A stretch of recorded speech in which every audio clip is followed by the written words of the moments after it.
This is Trisss, bringing you an Abathur game here in Heroes of the Storm. Looking at the team compositions, we have some very nice targets for our mines build. Our enemies are playing both Greymane and Li-Ming, and both heroes don't have too much health and don't have too much self-sustain, if any at all. So the fight is gonna start in 10 seconds, and the most contested point at the start of the game normally is the watchtower. We're gonna just move in a little bit to get some more out of the range of our mines, and we're gonna put down some over here because I'm just assuming someone of the opposing team will go there trying to catch the watchtower. Our team is already in position, and as you can see, our enemies were closing in, but not going for it in the end. In the meantime, our first locust takes out 2 stacks of ammunition, which is of course a good start. The fights are starting between the minion waves, and we're just gonna be happy at this point to soak a little bit here and help the minion wave out with our symbiote. On the top lane, 3 of our heroes are fighting Li-Ming, which should be a very good fight for our side. Let's just hope that Greymane runs right through those mines, but I honestly doubt it because he would be in the side of our... Oh, he is going to try to take the watchtower, and our Charism is in trouble here, but he will, with our help, be able to get out of there. Let's put some mines down here in case they will rotate down. Would be nice to get some more hits off on that Greymane, who's already heavily damaged.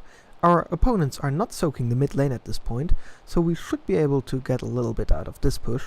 And because we do know that the top temple and the mid temple will be up soon, we're just gonna put down some more mines in the path of our enemies. I'm telling our player to go up here. His name is Llama, in case you were wondering, which should give our team a better presence on the temples. And with us in the bottom, our body can soak, our locusts can push that wave, and we can still help out our team. Ooh, this Sonya is already damaged, but she's not being contested at this moment. Maybe we can drive her off, but our Greymane is so low and he is being punished for going in there with so little HP. The rest of our team doesn't seem to be doing too well either. Diablo went down too. So Sonya, even though she doesn't have all that much health, is able to keep that temple over there. Maybe she will run through our mines and be punished for that, but we can't really make her at this point. I am not gonna go in there to... Oh, she's getting really low. And apparently she was happy to just fall there to the Temple Guardians. To be fair though, the timer on the Temple Guardians was almost over, so if she had a little bit more HP, she would have made it. The top temple... Oh, we are gonna rotate in there, I would assume, here.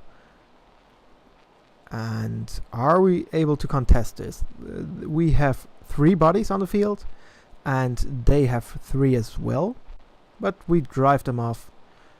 Sadly though, the ammunition is already gone by now, so it didn't do too much for us. We're gonna push the lane here a little bit by placing some mines and symbioting. In the bot lane, our locusts are still going for it, so we should be doing pretty well with our soaking, but we're still behind on levels thanks to the damage from the temples and thanks to the kills our enemies managed to accomplish against us.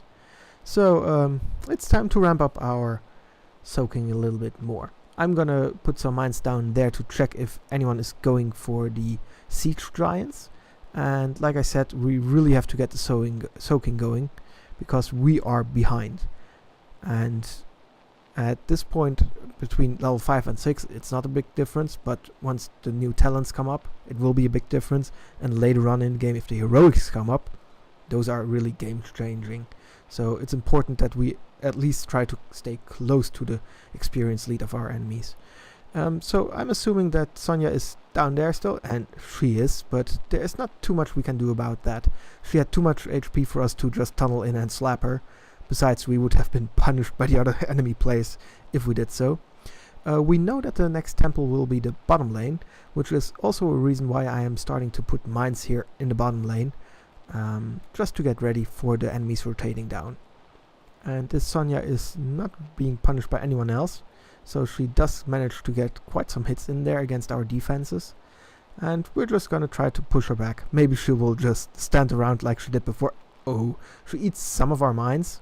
And as you can see, our enemy Abathur player is also putting mines down here. I'm just gonna try to blow them up with our mines, thus negating the damage. And since we didn't have enough mine stacks, we couldn't blow all of them up. But we'll keep going at it and put some more mines down there. Our enemy Abathur player is sleeping just behind that wall. It would be really cool if we could do something about that, put some mines underneath him if he's not too close to a tower, or just go in there and slap him to death. But at this point, that's too risky. We're gonna go up here, buddy soak his lane, and try to help out our team. This team fight, our Diablo player is getting really low and has to retreat. Our enemies are in control of the temple, which will give them more damage, which will give them more experience, and as you can see, they are still ahead in the XP lead. And oh, we have to watch out here.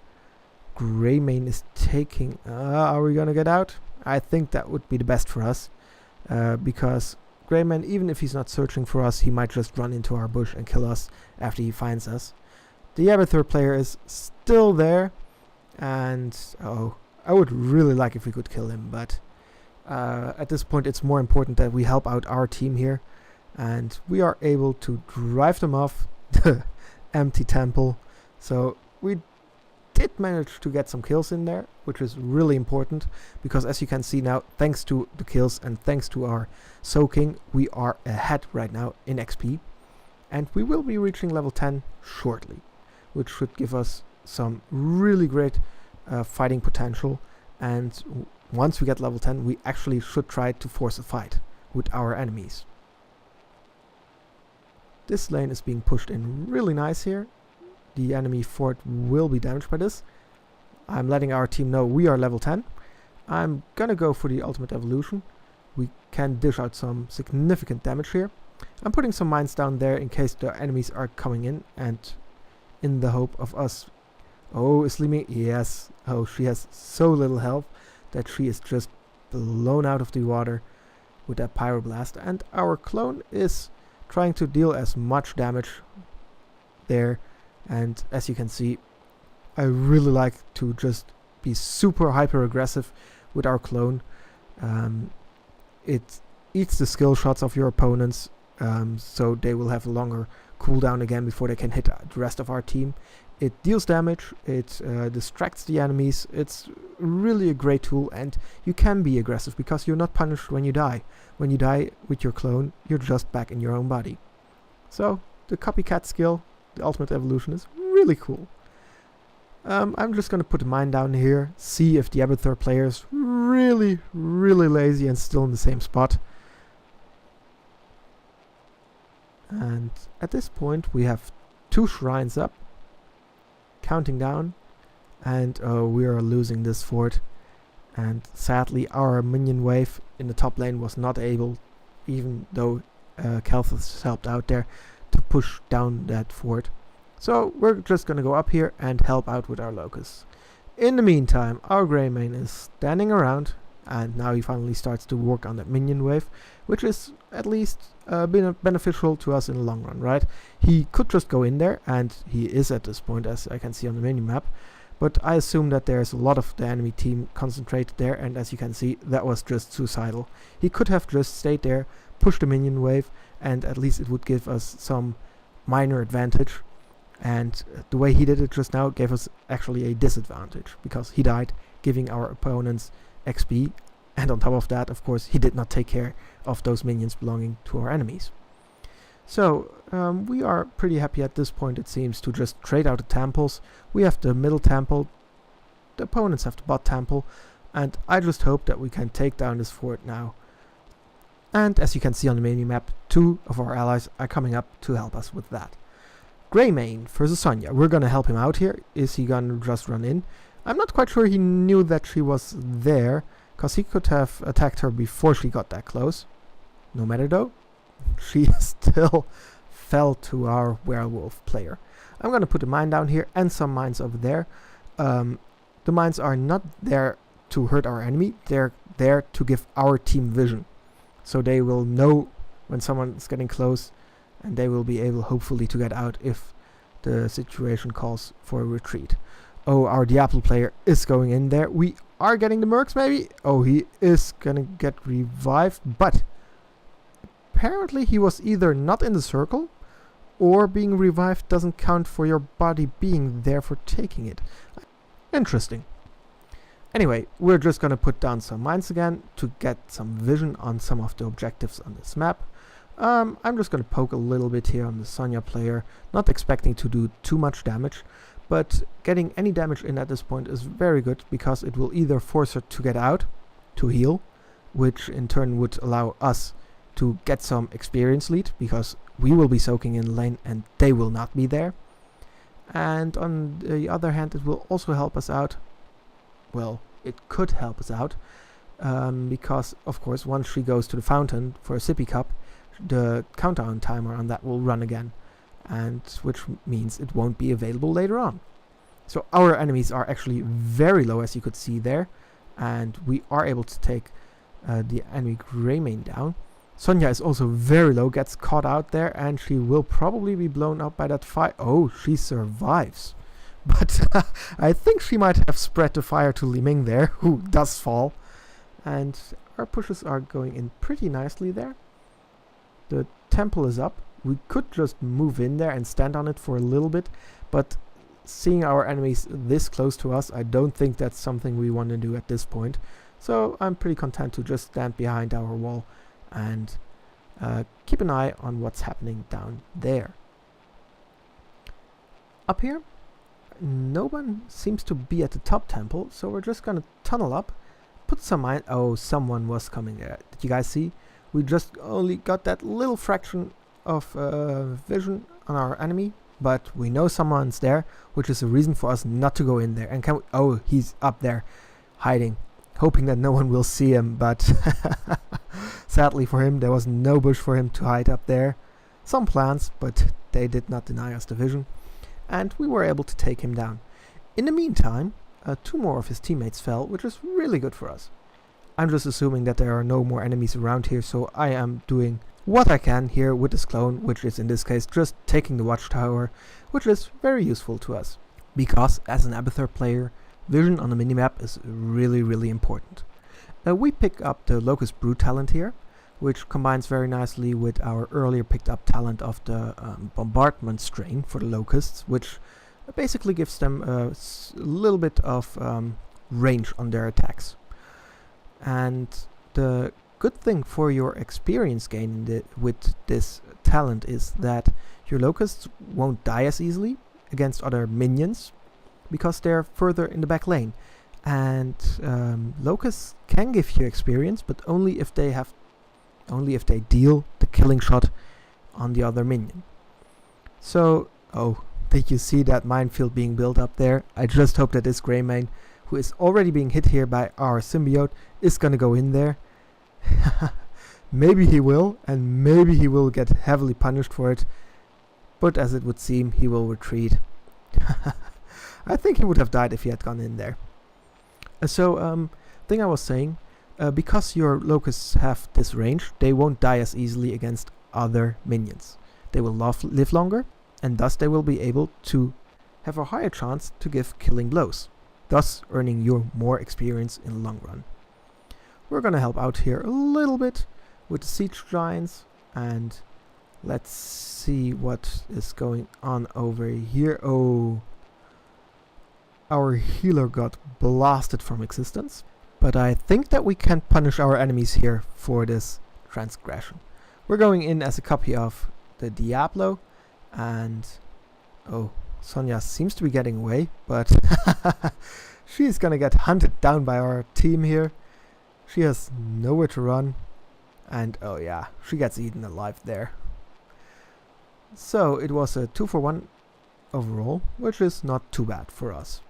Our opponents are getting more experience per kill at this point because they're behind in experience, and as you could see there, putting that mine there gave us a chance to see our enemies coming in, and we get a chance to try and stop them from taking these siege giants, thanks to the vision provided by by our mines.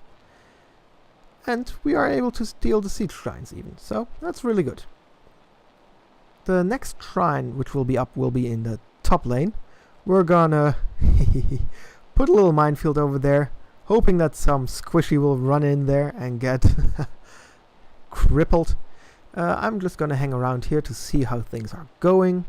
Not really any need to hang around here. I mean, we could go to the bottom lane, but since our enemies are standing there at this point, we might be punished for that. Let's just put some mines here on the way so we know what's coming in. As you could see, a Greyman ran into our field of vision there for a moment, or into one of the mines. He is up against our team, so I think he should be heavily punished for that. We're just gonna chill out down here for a bit further away from the action, and maybe we should transition over there to that bush. It will give us a little bit more chance to soak from the minion lanes here. We're gonna put some locusts down, and hopefully they will push in that middle keep, which is already damaged. At this point we should help out our team, and Kalthas is a good choice, I think, for damage. What I really don't like about copying Kalthas is that his trait will not be ready right away. You will have to wait for a little bit before you can use it. We're going in just to get into range, and oh! So the idea was that we would go in for the range of our mines, and as you could see, we got really close to our enemies, which really was not a good move on our part. And these are the current stats. We aren't doing too bad. Diablo thinks he was the one pointing us out to the enemy, and maybe he did, but I think it was really up to us to not be seen there, and we got too close to our enemies with an Abathur, which is not something you really need to do, and not something you really should do. Didn't really, even if we hadn't got killed there, it wouldn't have helped us out all that much. It could have made a little difference if we were able to put down the locusts near our enemies, the locust brutes, and have them shoot down some low target enemy. But that's just assuming that everything turns out right, and in magical Christmas land things will happen as you hope they will. And as you could see, they really didn't. We got punished for being too close, and we will play more careful from now on. So at this point we were getting ahead really far, I felt like, and then since the last temple phase we are on the back foot. We have lost some of our teammates here. We have to defend against this boss. However, in the meantime our enemies have a chance to just take both temples if they want, which will really damage the last few remaining buildings we have. Luckily for us, our keep did not fall to the boss yet, and Snake, maybe from the Metal Gear Solid game franchise inspired, tells we should go top lane.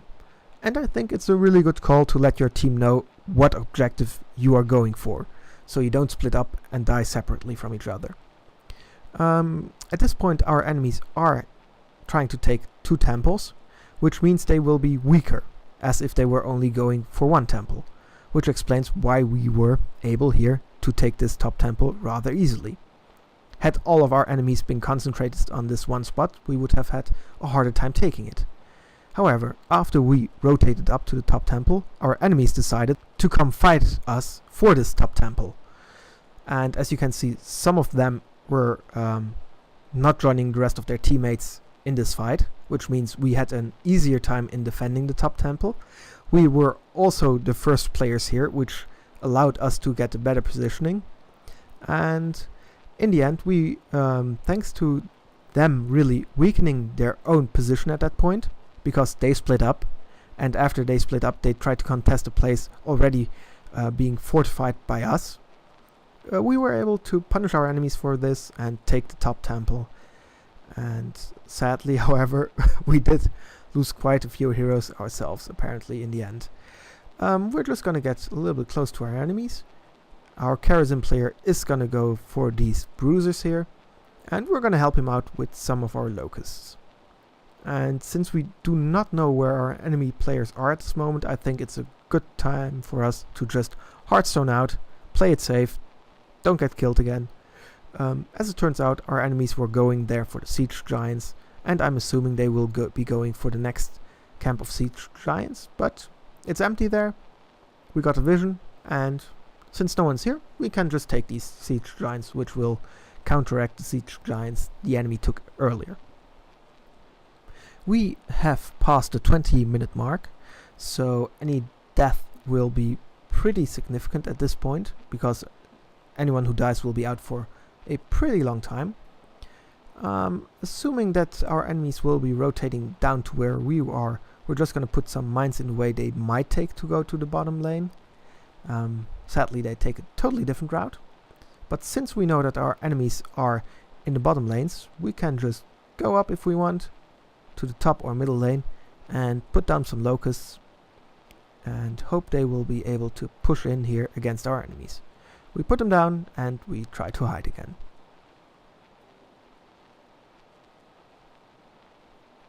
In the meantime, Grey Mane has fallen, so our enemies are down one hero, which should make it easier for us to keep the pressure on our enemies. We are splitting up at this point, which I think is actually a valid move at this point, because we are very far in the game, so the damage will be pretty significant coming from the temples. Our opponents only have their core left standing, so any shots from the temples will be directed right on their core. And let's see if we can help out here. We are going to copy the Grey Mane ally, and this Sonya is very low. Let's see if we can get her, and she dies. And there was a Li Ming lurking about here, very low in health, and are we able? Yes, we are able to get her too. So that's 2 kills with a clone from the Grey Mane player, which is really nice. At this point, the enemy core falls, thanks to the shots from the temple in the top and the temple in the bottom lane. And I think we played a really good game here. Now, I would like to thank you for watching and have a good one.